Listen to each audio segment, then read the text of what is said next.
All right, everybody, welcome to the Sober by Design podcast. Today we have a guest here that's a little different than our typical guest, but somebody that I wanted to talk to. Today we are talking to Flat Earth Dave. Flat Earth Dave is a podcast host and has a subject that he is passionate about, and I do love passion. So, Dave, want to introduce yourself? You did it. I'm Flat Earth Dave. I was born in Connecticut. I still live in Connecticut. I went to college. I got a full education. I went into corporate America, had a couple long-term jobs. And then I found out, we can get into it how I found out, but I found out the truth of our world, and I walked away from everything. I left corporate America. I started my own company with a partner, and we're doing extremely well. I kind of had what they call the American dream. I work for myself. I'm making lots of money, make my own hours. Life is really good. And I walked away from it all to spread this message, and the default question people have is, what difference does it make? I still have to go to work on Monday. The shape of the earth doesn't affect my life. We all say it. Say it. Yeah. Yeah. So just step back. When you were working, what type of industry were you in? Like, what was your... Yeah. For 20 some odd years, I was in the commercial printing industry. I rose to the top of that industry, and then I left there and I went into the solar power industry. And I worked for a company that was was all residential. And I was like, why don't we do commercial buildings? And they're like, well, there's no way to really finance it and do it. And I figured out how to finance it, how to do it, how to structure it. And but between my partner and I, we literally started a commercial solar division in this company. Company was sold. And they to a residential nationwide company, and they let the commercial division go. So for about a year, I was like, "What am I going to do?" And I was kind of just like coasting on my own a little bit. And then we started a better version of the commercial division, and we rose to the top.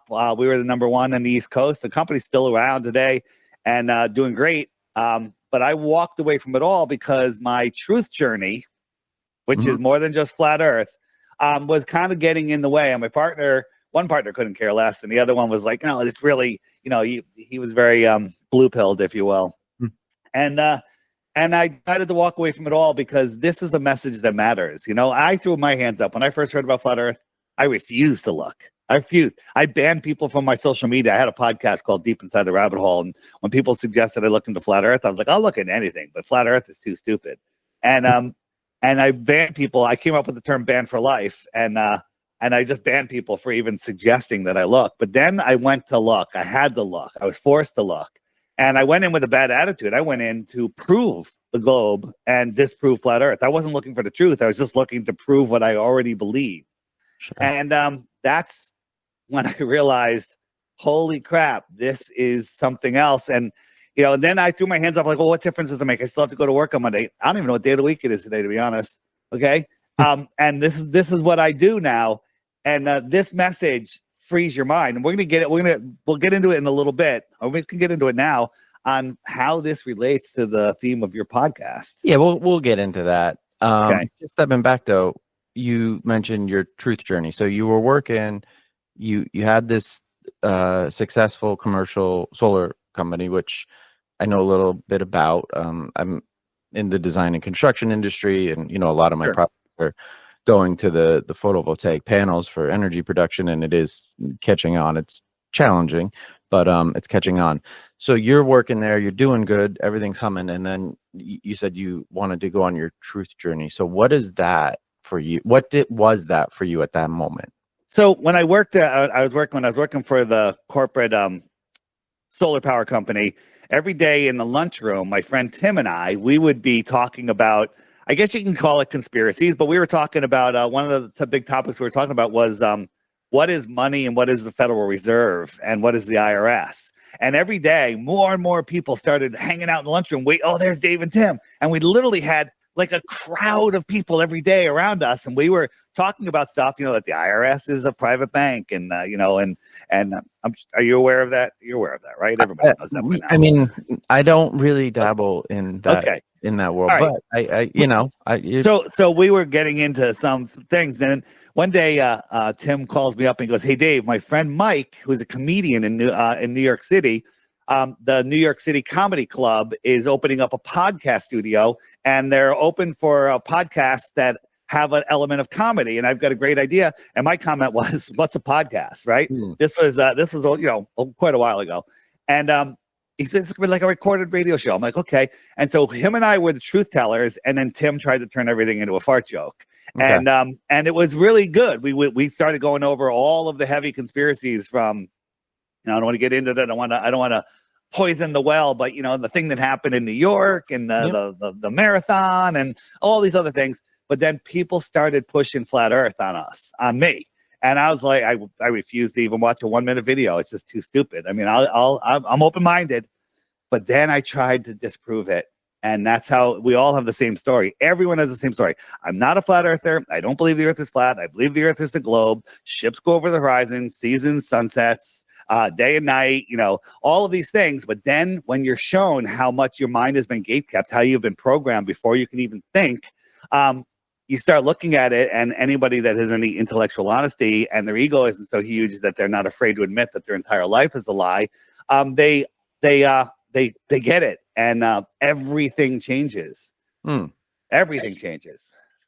So to go back to the conspiracy theory thing, because I think it frames this for maybe my listeners, right? Because I don't know where my listener base sits on that plane. But I've always seen there's a pyramid, right? Isn't there I've seen a conspiracy theory pyramid where there's ones that are maybe more towards the bottom, if I remember correctly, or the ones that fall into people might believe, right? Like UFOs or the JFK assassination was planned, and that. Well, the CIA admitted last year that they killed JFK. Right? Are you aware of that? That's disclosed information that they were involved. No, I didn't know that. Every conspiracy theory that we went in they've already admitted that it's not, that we're right. We're not conspiracy theorists. We're conspiracy analysts. Okay. Right? When we look at things, we actually look at the facts. We analyze them. We don't want everything to be conspiracy, right? Okay. But the conspiracies are so huge, it's unbelievable. The CIA director, he said once everything the public believes, once everything, I think it was William Casey. Once everything everything the public believes is a lie, then we know our job is done. Here, we'll know our disinformation program is complete when everything American public believes is false. William Casey, CIA director, 1981. Okay.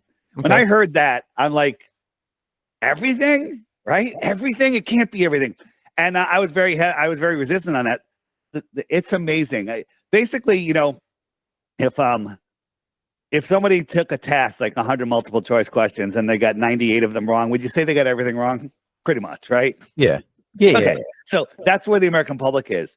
It is amazing. When you don't know where you are, who you are, what this place is, you can be convinced that if you breathe on grandma, she's going to die. You can be convinced of anything. Okay. Right. And that's what this is all about. It's about control of the human race.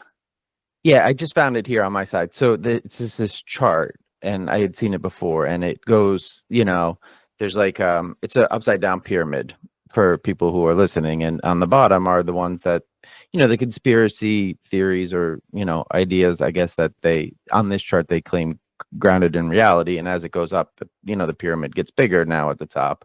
And, up there, there's on this chart, there's things like Pizzagate and things that people might just know. But down at the bottom, again, I mean, the right, Watergate, all that stuff were started with false flags. The Gulf of Tonkin, they all these wars. The more recent, the Iraqi war. They have weapons of mass destruction, and Colin Powell with his poison. But all that was fake. It was not true. They're babies. They're dumping the babies out of the hospital, out of the incubators. Remember that? Yeah. And that was just a royal prince's grand niece or whatever. She was just paid to it. None of that was true. So people have a hard time believing it right in front of them. Let's talk 9/11 for a second, because 9/11 was one of the big things that woke me up years ago. Because I actually I have a direct line sight down Long Island Sound of the Twin Towers, and I saw the building turn into dust in midair. Okay, so do you know what the official story is with the plane that crashed in Pennsylvania? I'm going to tell you the official story, and you're not going to believe it. You're going to either think I'm lying, or that's not the official story. And the story is the plane crashed at such an angle, at such speed that the ground liquefied, swallowed the entire plane so deep, and then re-solidified where they can't dig it out. That's the official story. Who's the conspiracy theorist? Yeah. Right? Never ever has there been a plane crash where the plane just does that. Okay. Right. And it's still to this day, I think there's an army base there now or whatever. No one can go there. No one can dig. No one can do anything. There was no plane wreckage. There was no luggage. There was no chairs. There was no seats. There was no people. There was no blood. There was nothing. That was where was that? Shanksville, Pennsylvania. And if you go on Google Earth, where they showed there looked like a hole where a small bomb blew up, and then there was like crack in the earth where the wings were, supposedly. But you go on Google Earth, slide it back to before 2001, that crack was already there. Okay. So again, we're crazy conspiracy theorists, but over time, every single one of the conspiracies that we talk about becomes a known fact. But no one comes back and goes, you know what? I'm sorry, 10 years ago, calling you conspiracy theorists. You know the difference? You know what the definition of a conspiracy theorist is? Somebody that knows what's going to happen before the general public knows. That's what we are. Right. Critical thinkers is what we are. I mean, there's some things, listen, there's some things that I can, get into, right? And again, that's why when you reached out, I was like, I want to you, because I am curious. I'm a curious person, right? And I'm like that in my, in my work and around people, finding their pathway to recovery, and also just understanding, somebody's point of view. And I think it's interesting to have these conversations. So, again, you had this moment of you were having these discussions with your coworker, and you guys are talking on the IRS and the Fed and about money. And then that opened up this other gate for you where you're now diving headfirst into all of these, right? So now you are taking in more information about every event that you're talking about on your podcast. Is that we were talking about everything. And so the Deep Inside the Rabbit Hole podcast went for 3 years. And the third year kind of found Flat Earth, and we were doing it weekly. And then after about a year into there, it kind of ran its course. Mike, the comedian, he couldn't handle the Flat Earth, and we kind of stopped it. And that's when I started the Flat Earth podcast. So we realized there was millions and millions of flat earthers, but there was no podcast, just audio podcasts. So I started the Flat Earth podcast. You can still find that online on my website, flatearthdave.com. And it's an amazing journey. The thing is, if you 100% believe something, it's true for you. It doesn't make it true. It's true for you. Right. And if you 100% believe something, you're usually unwilling to look at anything that would counter that. Right? Do you love space? Come on. You love space. You love Star Wars, Star Trek, right? It's not up there for me. My wife is like really into the stars and stuff, and I look up there. It's huge. And to me, actually, it's like a bit overwhelming. That's what I'll say. The thought of it is overwhelming to me. I have a roadmap, and you can take me anywhere you want. But let's talk about what Flat Earth is. Okay. Right. Before we go there, I just want to say what the globe is, but I want you to save 10 minutes to talk about why this matters with sobriety. Of course. Okay. We'll get there. Okay. I do want to talk about one. I don't even know if it's a conspiracy theory, but it's. I read a book called Chaos. I was a big true crime fan. That's kind of what turned me on to podcasts originally, and then I found recovery podcasts, and now I kind of take in news and all sorts of things through podcasts. But there is a book, Chaos, and it was written. It's about Manson, Charles Manson, and the CIA, and how through psychedelics they kind of created this super villain, right? Like and I think that is something that is now used to sound crazy, right? And now there's this huge book out there that's basically saying like the CIA was using psychedelic drugs to manipulate people, and Charles Manson was maybe one of them. That's kind of the thesis of the book. But again, to your point, sometimes things are said and it's like that sounds nuts, and then there's proof. So they want you to think that this is a cult leader. Yeah. right? By the way, I don't have all the details, but the whole story on Charles Manson is another put up. But this is a cult leader. This is Neil deGrasse Tyson. He's the high priest of scientism, and he wants you to believe that the Earth is a globe. He has never presented a single piece of proof other than his verbose, persona, and just saying things. Oh, flat Earth is stupid and whatnot. But that's a cult leader. That's a psyop. Yeah. Yes. Yeah. Well, that one. Yeah. I'm not a huge Neil deGrasse Tyson fan. I think he's a bit of a goof. He's an actor. That's all he is. He's not a little goofy. Yeah. But all right. So let's dive into the flat Earth. So before this, I just want to set the table on this one a little bit. So before you dove into the flat Earth thing, you were somebody who subscribed to the idea that, we lived on a round globe of a planet and we're surrounded 100%. By other round planets. That's what we were told before we could even talk. We had I had a mobile of the planets above my crib. I had NASA sheets. I watched Sesame Street. There was astronauts on there. Yeah. Everything. And you believe then that the universe then goes out and there's another galaxy and galaxies and galaxies. I believed it all. I took 4 years of astronomy in college. Okay. I just want to make sure. And I was really good at it. I was really good at memorizing and regurgitating. I just wanted to make sure that that's where we were at. I wanted to level set. I have a quick question for you. They say that the universe is expanding at 1 billion miles a minute or something like that. What's space expanding into? I honestly don't know. Again, I said and nobody knows. The reason you don't know is because you're not stupid. It's stupid. Okay? That's why you don't know. When I look at anything that's like the galaxy or any of the images that they present, it's just a little bit overwhelming, and I try not to think about it too much. That's kind of where I stand. Hey, that's why they get away with it, because the lazy mind is literally how they get away with everything. People are lazy. Where do I live? You? Yeah, where do I live? You just said Connecticut. Okay, do you believe it or do you know it? Well, you told me, so I believe it. You believe it, but it's not you don't know it. You believe it, and so that's the lazy way out. Yeah. Now, would you bet your life that I live in Connecticut? No.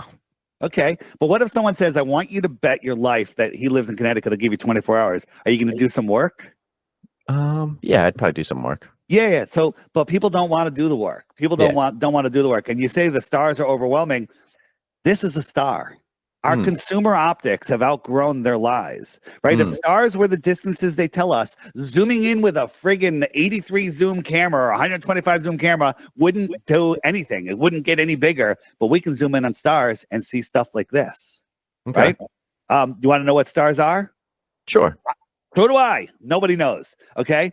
This is the star Sirius. Right, this one's a little out of focus. The other one's in pretty sharp focus. This one is Aldebaran, I think. Aldebaran. These are energetic. I think angelic. That's me. I'm not speaking for anybody else. I've heard that theory before. Yeah. Neil deGrasse Tyson says we came from the stars. We're made from stardust. I think our souls live in the stars, and we're having a physical experience here on Earth. So we live in a soul system created by the Creator. And we're having an experience where our souls are expanding the mind of the Creator, and they're trying to literally steal our souls with the soul lure system. They're trying to fish them away from us. They want you to believe that that's space. We're traveling through space, right? But check this out. This is on a 0G plane flight, right? These people, does the parabolic arc, and they're letting all these ping pong balls go. Imagine these are stars. See how they're all crossing each other's path, right? They're not staying in the same position. They're moving all over the place, right? They tell us that all of the stars, 80% of the stars in our galaxy are binary, which means two stars are orbiting each other while they're going around. Some of them are trinary, so you got 3 stars going in ridiculous patterns. See how they're changing positions based on movement, right? Yeah. But never once in all of history has a human ever recorded 2 stars changing positions. All of that motion, right? All of that motion, and they've never ever been two stars have never crossed each other's path. Isn't that a little weird? Yeah. So What so what what is, uh, I'm just gonna ask the question because I just don't know then. So, but then what about a shooting star? shooting stars are not stars; they're lights in the sky. They're here within the firmament, within the dome. And I think that personally, that they're electrical phenomena. There's a whole bunch of videos we have on that where you can see where they can recreate them with electrical charges between two Gaussian surfaces, and you can recreate these things. Think about this. When we have every August, second week or third week in August, we have the Perseus meteor shower.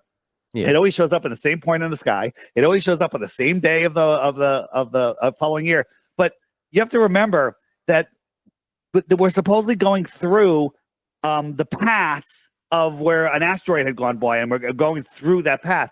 But we're traveling 4.5 billion miles a year. We're orbiting around the sun. The sun's moving at 500,000 miles per hour. We're traveling 66,000 miles an hour. We're spinning, never to return to where we were before. But some reason that path always shows up on the second or third week in August that the Earth goes through. What are the random chances of that happening?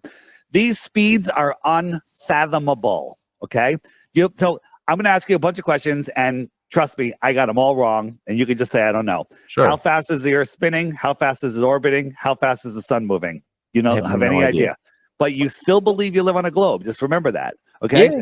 So this is the hypersonic sled track, right? Watch it go by at Mach 8.6. You're not going to be able to see it. Gone. Okay. Yep. You can't fathom that speed. You have to believe that the Earth is going 10 times faster than that around the sun in a curved trajectory, which means not straight. Okay. And then we're chasing the sun at 100 times faster than that. Right. But when we go out into nature, we see stuff like this. Look at this water. Yeah. This is going on, and somehow the water's staying straight. Imagine if you were in a car, 100 miles an hour, perfectly straight road. You get a dinner plate, you fill it with water. If that car slows up, speeds up, turns left or right the slightest bit, what happens to the water? Yeah. It sloshes away. What is this water telling you? What is nature telling you? And what is man telling you? Man is telling you this is going on. And God is telling you this is going on. Well, what I'd say is, just to go back to the car thing for a second. And again, I am not a science person, and my head is just not wrapped around the moment. Here you go. You're giving up your God-given common senses. You have more common sense than you realize, but go ahead. So I'm going to just say this. In my car, if I have my cup, right, and I'm doing 60 and everything's cool. Yeah. This water is pretty cool. Like it's not really moving much. But that's because you're going on a straight line. Now go off of that trajectory. Turning, if you're remaining at the exact same speed, turning is acceleration. Yes. Right? And so the Earth, not only is it turning, all of those four different motions are not straight lines, it's also speeding up and slowing down. Okay. It speeds up as it goes towards the sun, allegedly, and slows down as it goes away. Speeding up, slowing down, spinning, curving, turning, whirling.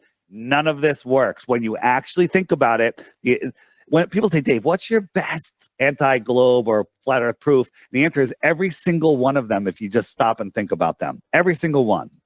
Would gravity be a reason why the water would stay? I'm not trying to poke. I am trying to poke holes, Please try to poke holes. That is, you're a smart guy. That is the only answer they have. Gravity, right? Yeah. Gravity, right? So here is let me. This is all pulling to the center at some speed. Right? That's what that's second squared or 9.8. 9.8 meters per second, which is an average. It's not actually consistent. And during electrical storms, things fall at a different rate. Okay, which is weird. Okay, which is weird. So, and they also tell us that I'm jumping ahead. So sure.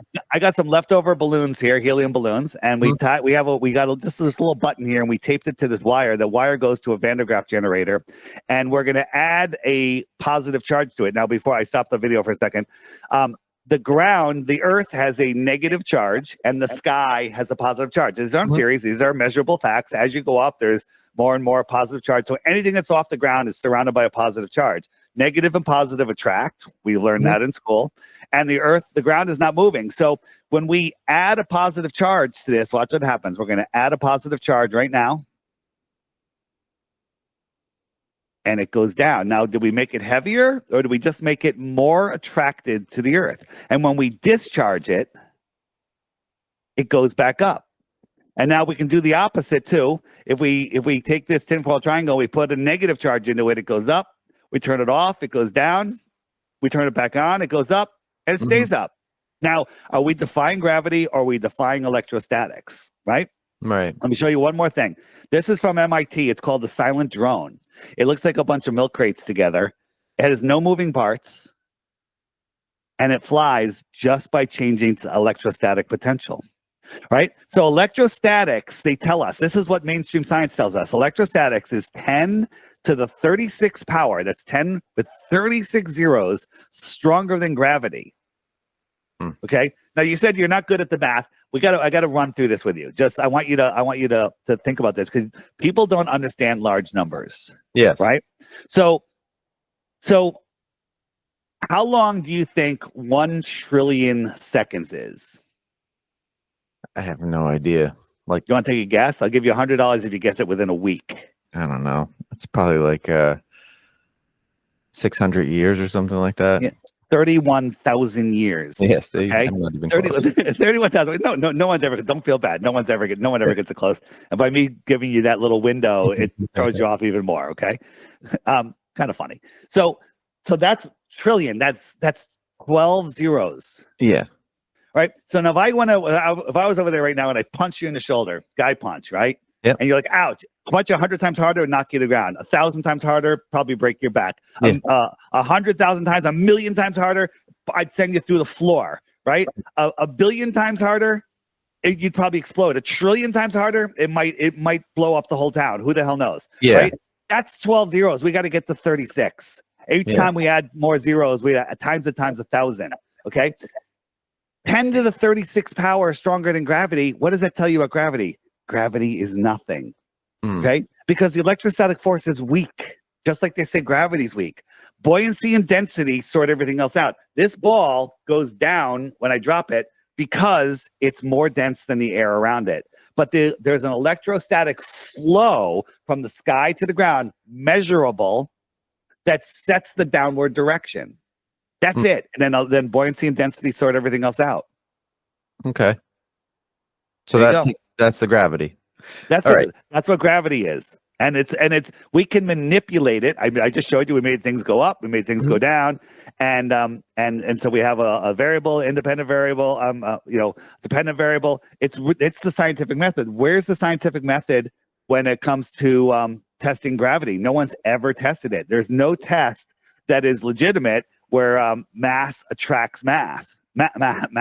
Mass attracts math. Now they claim there's this one that's a scientist put these lead balls in a barn and he looked at it, but he did not take into effect the electrostatic attraction of those balls to each other. Yeah. We're crazy because we think down for everybody on Earth is down, right? But this makes perfect sense. Everyone's feet are facing each other no matter where you are on the spinning Earth, right? If the Earth was spinning, the guys here, okay, they'd be okay. But if you're standing here, like this guy, he'd be pushed sideways, right? Because the force would push him towards the plane of the spin, right? But that no one ever feels that. No one ever feels that because the Earth is not flat. Oops, I got a couple things going on here. Okay, so gravity is there. So you were talking before, we were looking at the mountain and the the lake, and we're saying, okay, that would be moving like crazy if we were spinning and moving through space at this crazy speed, which is what we're told is happening, right? So I guess what is the flat Earth view on what's happening then? So like, how is the sun, I guess for me, because if I'm just going to take it down to like the level that I can comprehend, the sun and the moon for me, right? Because like they come into view, right? Like I sit down in my living room in the mornings and the sun rises like right at my living room window pretty much. There's a little variability in there throughout the year. It changes a little bit, but it's mostly smack dab on my living room window up, and then the moon is to be honest, I don't track the moon as much as I track the sun because I don't really care. But I know it's, up there somewhere. So how, because I saw the clock, and how is that all happening on the flat Earth? Because that's what I can't understand. Right. So Not that I can understand it on the globe either. To be honest, I can't understand either view of it. Well, 'cause don't say I can't there. understand. Just say I don't understand. Right. So let me just. Oops. Yes, they are. Okay. So here's some street lights and the moon, right? Or the sun. Okay. The sun is just going away and it goes down. The street lights are going away and they appear to go down. Now, all of these street lights are the same height, right? Yeah, it's perspective drawing. It's perspective. So that goes beyond the horizon. So what do I mean by beyond the horizon? Because, how is that possible? Let me show you a quick sunset. Let me just pull it up here. So here's the sun. It looks like it's setting, but if I zoom in on it, it's really well above the horizon. Now these trees here are I'm on a boat. Okay. So these trees are a couple hundred feet above the water. So as the sun goes away, it's going to go beyond this. And as it goes beyond it, it's literally, if these are those trees, here's the sun, it goes beyond it. And it disappears. Okay. It goes beyond it. So let's look at another one. Where is it? Oh, so then, okay. So it goes beyond I'm listening. Yep. It goes beyond it there, right? So I'm sitting in that boat on Monday. Yep. And it goes beyond the trees. And then I'm sitting in the same boat. I never leave. I just say, I'm anchored. I'm sitting here. The next day, it comes above my head again. And then it goes beyond it. So let me show you. How did it do that path? Yeah. So it circles the earth. So here's the sky is a perfect clock. The sun keeps track of the hours and the days. Wherever the sun is noon. Now, right here is Sydney, Australia. I can call my friend PK right now and say, hey, what time is it? And where is the sun? And he'd be like, well, it's almost 12 o'clock and the sun's almost directly above my head because that's where he is. So the sun is like a street light. You're standing under a street light. That's your 12 noon street light. Okay. Your 12 noon sun. And as the sun goes away, it just goes around. Here, I'll slow it down a little bit. So the sun circles around. Now, see this outer yellow line here? That's the Tropic of Capricorn. And the sun migrates from the inner line, which is the Tropic of Cancer, to the outer line 6 months out, 6 months in. December 21st, June 21st. So as it goes out, where are you? What state are you in? I'm in Jersey. You're in Jersey. All right. I'm in Connecticut. We're close. Yeah. In Connecticut. I believe you. I believe you. I'm in Jersey. All right. I believe you. I believe you, but I don't know it. So it's getting winter for us. The sun is setting earlier because it's going out here. Now in June, it comes closer here. It goes right over Miami. It's why it's so hot in Miami in June. And when it's closer, it's higher. It never goes directly over us because it never gets over us. It only comes to here and it goes out. That's why everything in between the tropics is the tropics. And that's why it's hot because the sun never gets far from them. And it crosses over their path twice a year. It only comes near us, and then it goes away, right? It's going away. December 21st, the sun's going to die for 3 days, and then it's going to rise again. The sun dies on December 25th and rises 3 days later. That's weird. Okay. All right. And so the sun also, watch, I'll speed it up. It laps the moon once every 28 days, right? So so when it's opposed to the moon, we have a full moon, and when it comes around, it's gonna catch up to the moon, and the moon is waning right now. So the moon keeps track of the weeks and the months. You know, there used to be 13 months of 28 days, and then 1 day to reset the year. That's 365. Right? They hijacked our calendar. They hijack us with daylight savings time. Right? You know, daylight savings time is this, man. I'm cold. The blanket doesn't come high enough on me, so I'm going to cut a foot off of my blanket on the bottom and sew it to the top so I can be warmer. Right? That's what they're doing. That's what daylight savings time is. It's stupid, right? Yeah. And they say, "Oh, it's for the farmers. It's for this." No, it's to throw our cycle off because they don't want us understanding where we are, what our connection to nature is. And then also, if I turn on the stars here, the stars are going slightly faster than the sun. So right now, it takes 365 times around for the stars to lap the sun. So the sun will drift back into each zodiac for about a month. Okay. And that's why the sun is in each zodiac. This could not happen in a heliocentric beehive, which I showed you before. That's what they tell us. They want us to believe, right? There's a thing called the three-body problem. No supercomputer in the world can model what three bodies orbiting each other will do. It goes into random chaos mode, right? But we have hundreds of billions and trillions of bodies that just perfectly reset, never cross any paths, never, we have alignments of all of our planets, plane with a T. And none of the gravity affects each other, right? Helium and hydrogen, how much do they weigh? They defy gravity, right? Yeah. They defy gravity. But and what happens when I have a jar of gas in a room with no air? I open the jar, violently fills the available space. Except in space, helium and hydrogen collapse upon each other, turn into thermonuclear furnaces, and have enough gravity to hold on to Pluto, but don't have enough gravity to affect our moon. This is all insanity.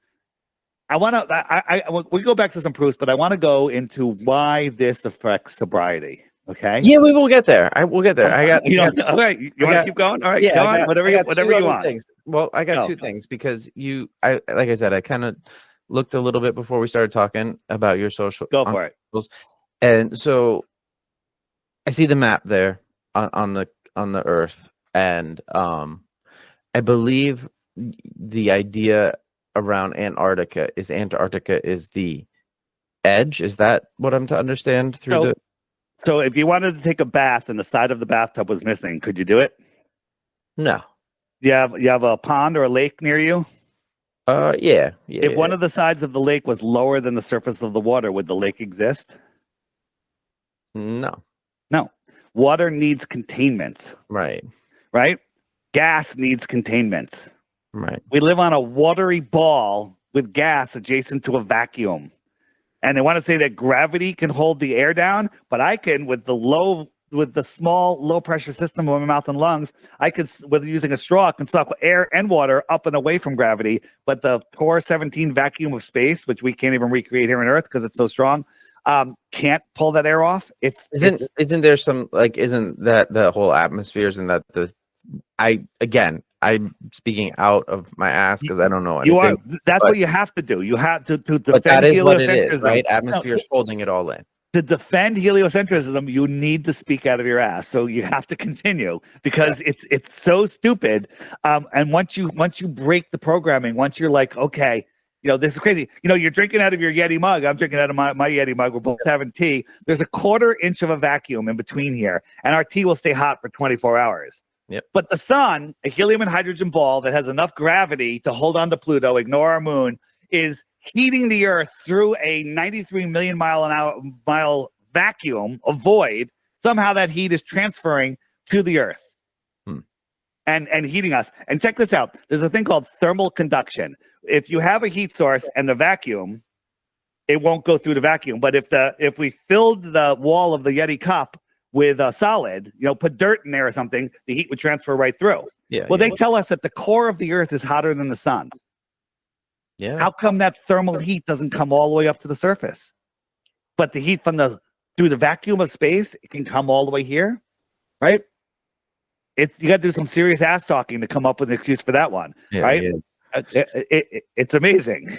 So now we're saying the water, it has to be contained, right? Yes. So if I'm to understand, it's Antarctica is surrounding the entire circle of Earth. So we're looking down at the Earth here. You got South America, right? Australia. And this pink line is 60 degrees south. So we start at north, we go out to the equator, which is 90 degrees, and then back down to 0, which is supposedly the South Pole, right? But at 60 degrees south, no independent exploration is allowed, right? Every country in the world agrees on that. And another weird thing that happened in 2020, they all agree on that, no arguments, right? But there's no independent exploration. Now, why is that? Why can't we go out here? So this, and check this out. Antarctica, let me see. Antarctica is interestingly, I have it here, is interestingly the highest land on Earth. Here, I'll just go here. And on Earth. So yeah, that's weird, right? Let me just show you. I can pull it up quickly here. Antarctica. So here's the average elevation of all the continents in the world. Can you guess which one Antarctica is? Boom, right there. That's the shoreline of our world. That's the shoreline of our world, and it holds the oceans in. And it's amazing. It's amazing. That's the average elevation, huh? That's the average elevation of Antarctica. Correct. Right. So it's the highest land on Earth. They say there's a 200-foot ice wall when you get there. That's the shoreline. The plateau is 200 feet above the ocean. Now there probably are some areas where it has a steep, beach type or a shoreline, but it's mostly an ice wall all the way around.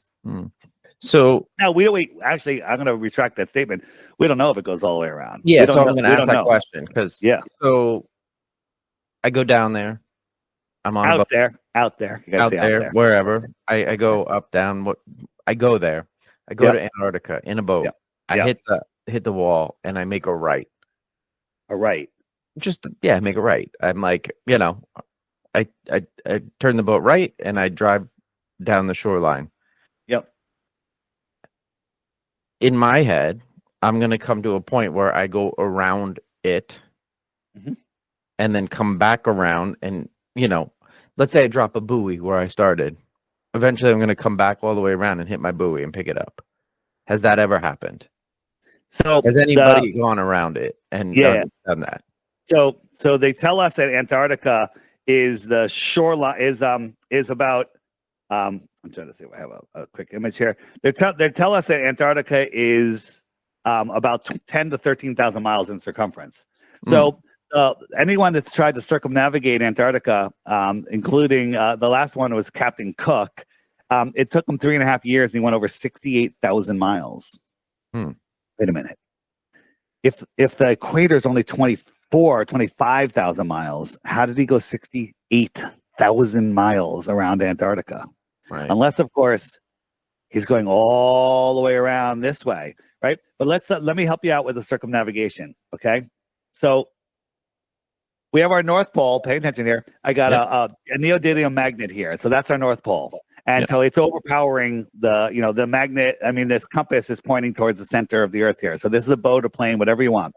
And so west is that way, but I want to try to push it 270. I got to constantly turn to the right to maintain a heading of 270. Now, this plane thinks he's going in a straight line because he's following his compass, but he's really going in a circle. This doesn't prove the Earth is flat because it's the same on a globe. Right. It's the same on the globe. So if I go east, 90 degrees east, I have to keep turning. See, the compass has always got to point towards the center. So 90 degrees east is going to take me around, and it's just like going around your town. If your town hall was at the center and you walked all the way around your town, doesn't make your town a sphere. Now, if I try to dead reckon, which means I'm not going to adjust, I'm not going to follow the compass. I'm going to say, I'm going to start going west. Look, I'm going south already. I'm going south. South is every direction away from the center. That's south. Now, here's something interesting. Billions and billions and billions of people have circumnavigated east and west. 0 have gone south and come up on the other side. No one's gone from Santiago over Antarctica and ended up in Australia. If you go south, and you always go south. Now, if you go north, you're heading north, and as soon as you pass North Pole, watch the compass, it just did a 180. And now you're going south. Every straight line ends up going south. Interesting, right? Yeah. It is interesting. And people say, well, what about the Antarctic boat race? The boat race, I think they're having it now, right? These boats go 25, 30 miles an hour, maybe even faster, right? These are state-of-the-art boats. And in the south, there's strongest winds. There are way stronger winds in the south than there are in the north. But every sailboat distance record for a day has been made in the north. and some of them are over 200 miles more than a boat in the south. Okay. Mhm. And why is that? Because GPS, run by NASA, it's controlled by NASA. When you're out at sea, you don't know how far you're going. These boats, the boats that win the race, have an average speed of 4 miles per hour. What? That's like, hey, I won the Indianapolis 500. How fast were you going? I was going 23. Going 23, right? No one would believe it. But, and this was last year or 2 years ago. This was on their website that for the leg from South Africa over to Brazil was 32,000 miles. Wait a minute. The entire equator is 25,000 miles. How is that leg around this little continent 32,000? This was on their website. And we have actually sailors. That's because this is 32,000 miles. That's how he was going. Okay. So this is, and by the way, this isn't even that accurate. They come way north. They do all sorts of crazy stuff. Right. Okay. We have some of the captains of those boats that are full on flat earthers. Like, yeah, we saw this, we realized it, but nobody wants to talk about it because, no scientist will talk about it because he loses his funding. No teacher talks about it. They lose their job. Airplane pilots that talk about it get grounded, but we have tons of airplane pilots. I have a bunch of Delta pilots and other pilots, Qantas pilots. They all know. Not all the pilots know, but a lot of them know. But a pilot is their job is to take off and to land, right? The computers fly the plane everywhere else. Let me show you something here. So here is where is it? So here is all right. So you're here, not the scale, of course. You're sitting here and you're looking at these stars over here, right? On your horizon, right? You're flying 30,000 feet, whatever it is. You're looking at those stars. And as you fly down here, you're now looking there. So these stars are now above you, right? Because you went over the ball, right? They should be above you, right? Those stars are above you. So let me show you an actual video. Where is it? Hold on a second. Where the hell did it go? So here is. I'm getting a little feedback. Were you saying something? No, you're good. All right. Traveling. Where did it go? I'll find it in a second. So this is. This is why I'm looking for it. You can look at this. So if you were flying south north, the plane would be doing this figure eight.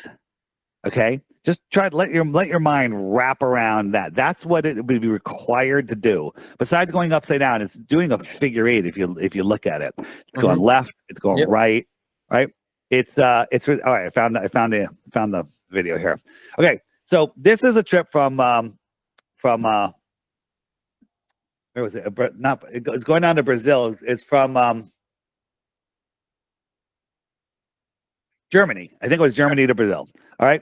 And this is a time lapse, and we're looking at these stars, and they're just staying kind of there, and they're moving when the plane turns. Yeah. This is what Google Earth says should happen. As you're diving over the ball, these stars should be rising up. They should be rising up as you're diving over the ball, right? Sure. So this is what the computer simulation, Google Earth, which added curvature in 2001 when nobody was looking. And this is what reality shows us. The stars are not rising. The stars are not rising. So is this the best proof? Yes, every proof is the best proof because there's so many of them. Right. There is no curvature. Now, I'm showing you this one because Globers, when you show them something that should be way behind a physical curve, they go refraction. It's refracting up. It's refraction. There's no refraction here. You can't claim that. This is what the ball model says was required to happen. All these stars are rising up, and this is reality. Reality, right? Yeah. And let me just show you one more thing. So this is you're on an airplane, and a pilot says, we're approaching the airport. Seat backs up. We're going to be descending. We'll be landing in about 20 minutes, whatever. We're about 125 miles from the airport, and they start descending. 125 miles.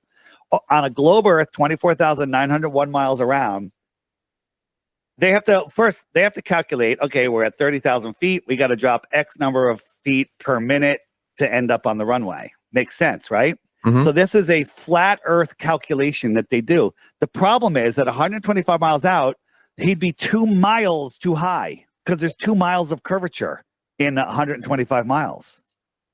But they don't calculate for it. Is that weird? Yeah. They don't Yeah. I mean, calculate for it. yeah, that's a weird one. And how about this? If a plane is sitting on the equator on a runway, Mhm.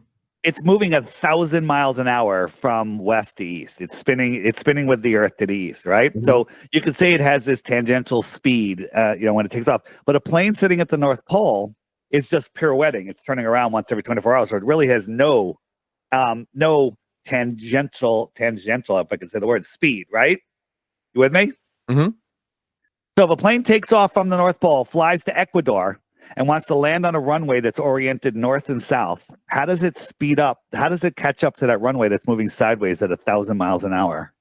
Now, the only thing you could say is gravity is speeding up the plane. It's going with the wind. With the wind is spinning with the earth, right? You know, the official story was why the atmosphere spins with the earth, because the earth has been spinning for so many billions of years that the rough surface of the air has made everything spin with it, right? It's the viscosity of the air is just spinning with the earth. Meanwhile, a summer breeze blows left, blows right, hurricanes come in, spinning, right? We have but no problem. The mental gymnastics that you need to do to defend the globe are ridiculous, right? Yeah. And again, you got a life, you got a podcast, you got a real job, you might have a family, you got responsibilities. You want some downtime. You want to watch some Netflix, right? Yeah. Okay, you gotta. People don't want to. They're like, hey, I get 2 weeks vacation, I get 3 weeks vacation a year. I'm great, right? That's not what life's about, right? They have you working. They have you lost, and this is, as I said, this is a spiritual war, Sure. taking your energy, taking it. They want to have you live. They want you lonely and afraid and scared and living in lack, and take that energy from you. Let's talk about. I can believe that. So I'm Okay. going to say I 100% believe your concept there, right? This idea that we work, whatever, 40, 60, people work 80 hours. Some people Yeah. have 2 jobs, 3 jobs, families never see each other. And I do feel like there's some sort of better way. I've said it to my friends a long time ago. Like, has anybody really looked up and thought, boy, computers do a lot of stuff, yet we still are working our tails off to do what, right? And we don't have the energy to focus on our children the way we should, ourselves the way we should, right? And it's hard when you have a job. And to your point, like, my day's over, I got to run around and do stuff. I sit down and watch Netflix, and then go to bed and wake up and do it again. And Right. in time to challenge anything, be it flat earth, the round earth, our local governments, the school system. There's not a lot of time left for anybody to really stick their head up and go, this doesn't seem right. And I do think that, if we could get back to a point where, less than 40 hours a week gave people a real living where they felt like whole. Well, the whole psyop, the women going to work, women's rights, we got to go to work. Women, that was all a psyop. It's first to pull more energy from us by tax money, right? It's all about energy, and they're not doing it for money. They use money to control us. If you live on their fake ball, you have to play by their fake laws. Sure. And then they control us with their money, and they control us with food. And they control us with making us pay. We have to go to the gas pump every week. We have to pay our electric bill every month, right? Energy is free. Tesla proved that, right? Mhm. And there's free energy everywhere, but they don't want you to know that. They don't want you to know that. Okay. So the globe is a prison for your mind. Comes with lack and fear and hopelessness. Now, I said earlier that we live in a soul system, right? Mhm. So the way I see it is souls are the most precious thing in that God created, and He made a system for them to have these experiences. So we are here. You have a soul inside of you, and then you have your conscious mind, right? And if your conscious mind is lost in the matrix, watching the news, which is steering your mind north, east, west, south, news, okay, which is steering your mind. If you're afraid of nuclear bombs, fake. Okay, if you're afraid of we're running out of food, we're running out of fuel, where asteroids are going to take us out, and all of the stuff, you're living in this fear-based, dis-ease, right, world. Your soul is constantly trying to say, "Hey, we're here. We're having this experience. You got to wake up. You got to wake up." But sometimes the human mind is so lost, the soul gives up, and that's when depression comes in, and depression leads to all of these other addictions. Okay, so you're depressed, and then you start finding, oh, I'm going to do some drugs. I'm going to drink some alcohol, and that's going to make it all better. And that's a whole cycle that people go down, spiral down. And that, the spirit, the alcohol spirit, that's why they call it spirits, is a very addictive one. And is I don't want to say it's tough to beat, because it's not tough to beat. Anyone can beat it. You just have to understand it. So there's so many flat earthers that were drug addicts, alcoholics, that tried on and off the wagon, in sobriety, out of sobriety, just not doing good. And then when they found this topic, they found a new connection to the creator. They found a new meaning, a new purpose. And they're clean, sober, and productive people having amazing, amazing lives. And there's so many of them. And there's a couple podcasts. One of them is called Mellow Dome, right? Yeah. It's a bunch of guys that all had addiction issues, and they've overcome them, and they discuss them on their podcast, kind of like you. They're on YouTube, Mellow Dome. Look it up, and it actually brings you new hope. Like, I used to be bored sometimes. Bored? I don't even know what that word means anymore, right? I used to be like, what's the purpose of life? I now see the purpose of life, right? So when you are not bored, and you can see the purpose of your life, and you know that your thoughts matter. Your thoughts create your reality, right? They don't want you to know that your thoughts actually have manifestational powers, right? They don't want you to know that. They want you to think that that's all mumbo jumbo. No, you got to work hard. And then when you're 65, we'll let you retire in 5 more years when you're 70. And then you're going to be on these drugs. And then you can go to the beach and enjoy yourself. No, that's not how it works. That's not what life's about, right? This world is an amazing place where the amazing people to your left and to your right, in front of you and behind you, but they want you to think they're all your enemies. They want you to be in competition with each other. They want you, believing in all of their materialism and their nonsense. They want you on their drugs. Drugs don't have side effects. They have direct effects. Right. And they want you on all of these drugs. They, remember during the lockdowns, churches were closed, but the liquor stores were open. Yeah. Okay. That's got to tell you something. That's got to tell you something. So, once you start, I'm going to stop on there, because that's right. I remember the bars were opening and the liquor stores were open. And I can tell you, I was not a big church person for a while. And I go now with my one son. We go to a Unity church locally, but they took a huge hit on membership because of that time. And to build it back up has been a challenge. Yeah. And, so let me say something about organized religion.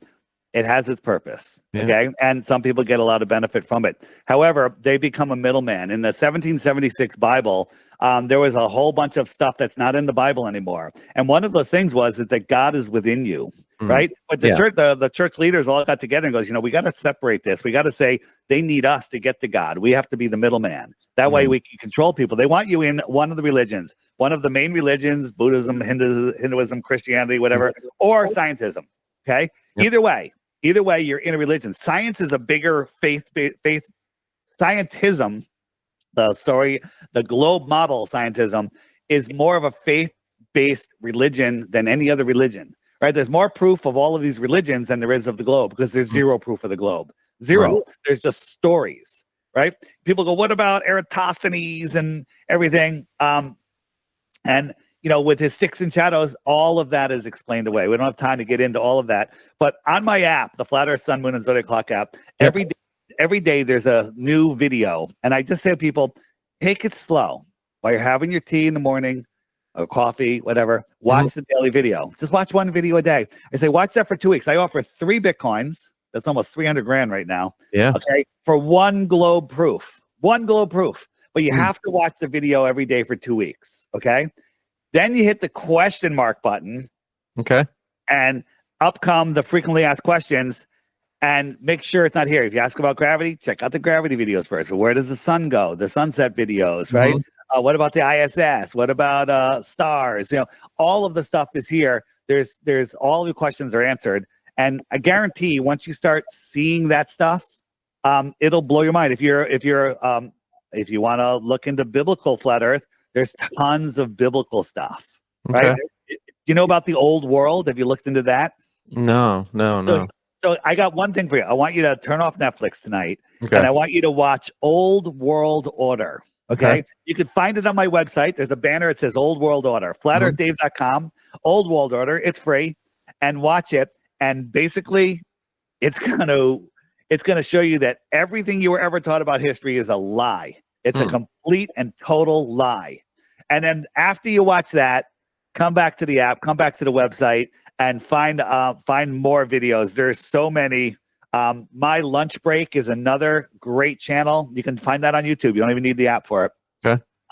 And it's going to teach you about what this place was and what it is and what they're hiding from you. So the app does so much more than an app, and I'm not going to go too much more into that, but it basically, all of this stuff is being hidden from you. You can Google, A Stranger's Guide to Flat Earth, 21 Questions. Great video. Not going to come up. Right. But you can find it in the app. Everything is here in the app. In the app, if you hit the button, it looks like a spider web. That's called More Resources. And this will replace Netflix for you. This button right here. Full length Flat Earth videos. Full length Flat Earth videos. And you watch those. You're gonna love them. You're gonna love them. I got one more question because I've seen it on one of your Instagram reels, and it had something to do with an island. I forget the name of the island, but it was on a weird time zone line. Kiribati. Yeah, Kiribati. Can you want me to explain the island to people? Because there were some weird numbers that you were throwing around, and yeah. So we're not allowed to explore beyond 60 degrees south unsupervised, right? So as I'm stalling as I'm pulling it up. And the two places that would prove the Earth is not as flat or a globe are Antarctica and the North Pole. Right. And both of them are off limits virtually and physically, right? You can't even measure them on Google Earth. So we're looking at a ship tracking site. You can track all these ships, click on any ship, and it'll tell you where it is. And we noticed that there was a ship that was 730 miles inside of the shoreline of Antarctica. How does that happen? That's well above sea level too. That's 1.9 miles higher than the ocean. How does a active ship get there? And then we saw another one that was 905 miles in, right? That's 2.37 miles above sea level. How does an active ship get all the way in there, right? So this is a map that was found in a Buddhist temple, 10 centuries old. And it was published in 1910 in a Hawaiian newspaper. And it basically shows all of these continents out here. Okay, that's weird. Now, when you go to Antarctica, you go from Santiago and you go out. Now, what if they took you to this continent right here, right to the middle of the continent? And they said, you're in Antarctica. Would you know it's a continent? Look at the size of this thing. It's bigger than South America and Canada, okay? It's gigantic. So if they pulled you up here, you don't know what it is. Right. You don't know what this is, right? You can't go around it. It's too long. You're only going to go and you're going to visit and then you're going to leave. And you go, oh, I was at the continent at the bottom of a ball. So why am I showing you that? Let me show you. So we clicked on the one ship and it said it was 850 meters long and 80 meters wide. That's gigantic. That is a gigantic ship. I've never seen a ship that big. And it was registered to the island of Kiribati, which was it's spelled out Kiribati with a T. Kiribati, right? And so where is Kiribati? It's out here in the middle of nowhere. It's a friggin' sandbar. I had to put a pin on it so you can see it, right? And you zoom in on it, and there it is, okay? And so America, China, they gave them $10 billion each recently. They say it's a very important trade route, right? Very, very important trade route. Why is that island a very important trade route, right? Remember before I told you about Captain Cook trying to circumnavigate Antarctica? He did it twice. There's a Captain Cook hotel in Kiribati. Weird. Maybe just someone's obsessed with Captain Cook, but there's a Captain Cook, bed and breakfast, right? Weird. So if we look at the ships that are docking on their gigantic port, they have a gigantic pier. It's hard to see here. Yeah. All of them have a destination of either unknown or Christmas Island. Now, the whole Christmas, what's Christmas? Santa, Satan, right? That's a whole nother thing, but that's weird. It's just weird. I don't know what it means. It doesn't mean anything. Okay. It's just weird. And then they, so let's talk about time zones for a second. So time zones on a ball, you got a line from the North Pole to the South Pole. You got 24 lines, sections, making it sections like an orange all the way around. And as it spins, wherever the sun is above, that's noon in that area. So you have all these time zones, but you got this weird time zone over here that zigzags. Okay. And so let's take a look at that. And this time zone goes across 3.5 time zones. And what's in the weirdest spot of all? Well, Kiribati is there. Okay. Kiribati is there. And we started making videos. They started going viral on this. And they literally just a couple months ago changed the name of Kiribati to Kirimati with an M. Okay. And now when you search Kiribati, it takes you to the other side of the world. The Kirimati is now all the way over here, which we were just at. And if you zoom in, it's Kirimati now. What the hell happened? Right? Weird, right? Weird. Yeah. Right. And by the way, this happens all the time. We expose stuff like the Georgia Guidestones and they blow them up. You know about the Georgia Guidestones, right? No. Maybe not. Oh boy. No. All right. There's 19 time zones in the north, 24 in the tropics, and 32 in the outer south. There's no explanation on the ball for that. There's no explanation on the ball. These are actual time zones. And they're like, oh, well, it's political, this and that, right? So what's going on? And my answer is, this is if the world is set up like this. Remember, if I took that and wrapped it around a ball, all of these continents get wedged into the bottom of the ball, and then they say, oh, that's Antarctica. But no one's allowed to explore there. No one's allowed to explore there. So what if there was a trade route out here to the outer lands, to other advanced civilizations? Maybe they're trading computer chips. Maybe they're trading tuna fish or children. Who knows? Right. Okay. And there we saw a line of ships going through Antarctica. So that's a glitch in their system that we caught. Right. But now you don't see any of the ships in Antarctica, or I haven't checked lately, but they pretty much straightened that out. So there could be, and here's the thing is, you didn't know about this until you looked at my Instagram, right? Nobody knows about Kiribati, right? Or Kirimati or whatever. Now it's called Kirimati. What if there's another one over here that goes out this way and another one out here? What if this is where the Sumerians live? This is where the Atlanteans live. What if the real controllers of our world live out here? How would you ever know? And if somebody lived out here on the extra land, extra territory, they would be extraterrestrials from where? The outer space, right? And so somebody to come in here and crash in Roswell, that's a day trip. Versus coming from the closest star 25 trillion miles away. Remember how big a trillion is? Yep. 25 trillion miles away in a vacuum of space, which is scientifically impossible. They're going to come here and crash in Roswell? I don't think so. Yeah. I mean, listen, this is a compelling map. Right, like if you're looking at this map, it is compelling. Yeah. And here's the thing: you don't need to speculate what's beyond 60 degrees south to prove the Earth is flat. We can prove it. There's 1,000 proofs. Let me just show you one thing we can see too far. Here is a picture from this mountain. We can see, it's hard to see here, but these are all these mountains that are over 700 miles away. That would mean there's over 50 miles of curvature missing. 50 miles. They should be 50 miles below the curve, right? And these mountains over here are even farther, but we can still see them. Yeah. Right. And so, you know, people, the Globers will be like, oh, that's nonsense. You know, those are clouds, right?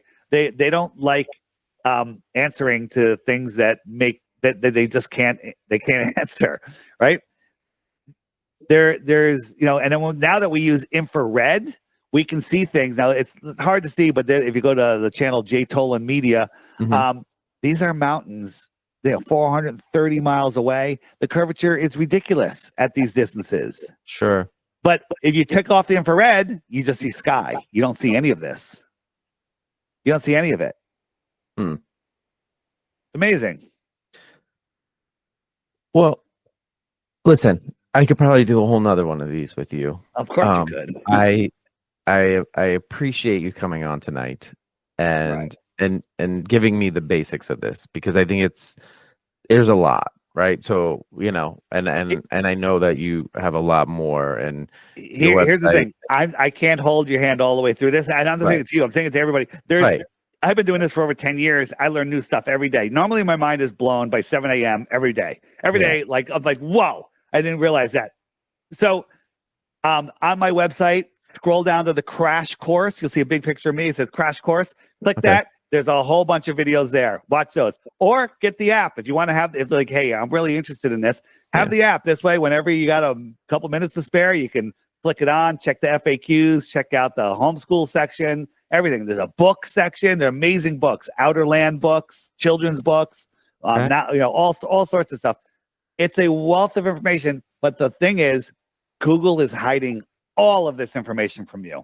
Why are they hiding it if it's nonsense? Every flat earth, you Google flat earth on YouTube, every video that comes up is a hit piece. Is it literally an anti-flat earth video? Why are they hiding all the things that you're searching for? That's not good business. Why are they hiding it? So again, once you see, you know, once you see what this place is, once you understand the space programs are not real, space is not real, planets are not real, stars are close, they're probably sentient, and that you are a powerful soul having a physical experience. Once you connect back with your soul, your addiction goes away. Yeah. Well, again, I appreciate you being on tonight and learning more about this. I am going to look at your website and watch some of the videos that you suggested. But I also like to end my episodes with asking my guests a little bit about the media they take in. So I'm wondering if you could give us some shows or music or books that you're really interested in right now, because I think that is something that I try to start this episode and end this episode with my same stuff, because you know, that's just me. So the books I'm into they're all on the app here. This is a new a kid's book for kids and adults. It's called Who Said the Earth is Flat? The Upside Down Cosmos. I just interviewed the author of that. It's very good. And then my favorites are the more land books. One of them is Navigator Across the Ice Wall and the Iron Republic. These are amazing. Smoky God. These are books that will absolutely blow your mind. I also am into very health books, the cholesterol myth, and then all the way down to, you know, Where Did the Towers Go by Dr. Judy Wood. These are books. I don't watch very much television. Occasionally, you know, I'll throw something on, you know, just for a little entertainment. But I mostly, you know, research stuff about flat Earth. On the app here. If you hit the homeschool, is it the homeschool section?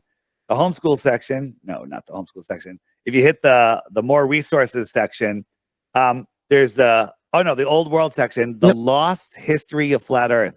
Right. The first video on there is 5 hours long. Wow. Okay. 5 hours long. So let me tell you something. When that first came out, they started sending me that video. I'm like, I'm not watching a 5 hour video. I mean, even though I want to, it's just too long. It's like, you know, why does something have to be 5 hours? And more people sent it to me, and I kind of just had it. And one night around 11 p.m., I was cleaning up some stuff. I was like, let me just throw that on. Let's see what happens. Right. Next thing I know, it's 4 o'clock in the morning, and I'm holding my head. My jaw is dropped. My tongue is falling out. I'm like, holy crap. Then I did my work for the day, came home and watched it again. I watched the same video, 5-hour video, twice in 24 hours. It's scientifically impossible to watch that video and believe in history or the globe when you're done. Okay. But the problem is it's a 5-hour video. 5-hour Try video. getting people to watch a 5-minute video. It's that they don't want to watch. It's a long time. The thing is, it's not a long time. It goes by like that. It's mind blowing. It's mind blowing. What about music? Any music? Well, we have a lot of flat Earth music that's out there now. I haven't been listening to as much music as I'd like, but I listen to regular, like a channel called Yacht Rock. Just some basic, 70s, 80s, 90s. Sometimes, when we're out relaxing. Sure. Yacht Rock channel on Sirius is good. Yeah. I like it. Yeah. All right. Well, Dave, I if you want to just end the episode, tell everybody where they can find you, and on social media, I'm gonna tag you in the note. Everybody will get to your stuff. FlatEarthDave.com. All my socials are there. Follow me on X. It's listed there, but it's Flat Earth Dave X. FlatEarthDave.com. Everything's there. I have my interviews channel where this interview will be after you air it. It's there. It's also in the app. There's an interviews button. But I also have my DITRH, which stands for Deep Inside the Rabbit Hole channel, which all the videos are there under 5 minutes. So if someone is like, let me look into this, watch my 5-minute videos. But there's some of them are shorter, much shorter. And so it's all linked on flatearthdave.com. Great, Dave. Thanks again for being on. I appreciate it. And hopefully, people that are listening, check out your stuff and, challenge themselves. Win the 3 Bitcoins. Try to win the 3 Bitcoins. But I warn you, if you really want to win the 3 Bitcoins, you're going to end up being a flat earther. 3 Bitcoins is a lot of money right now. I think it's up to like 90,000 today, right? Yeah. Something like that. Yeah. Moving. And also we have our own on the app. We created a coin called the Dome Shot. So domeshot.io. And just by referring the app to other people, you earn Dome Shot. And guess what? Right now, one referral, a $3 app, gets you $8 worth of Dome that you could sell. It's not bad. It's ridiculous is what it is. Deal. Dave, thank you. And everybody will be back next week with another episode. And thanks for listening. All right. Thanks. See ya. Dave, thanks so much.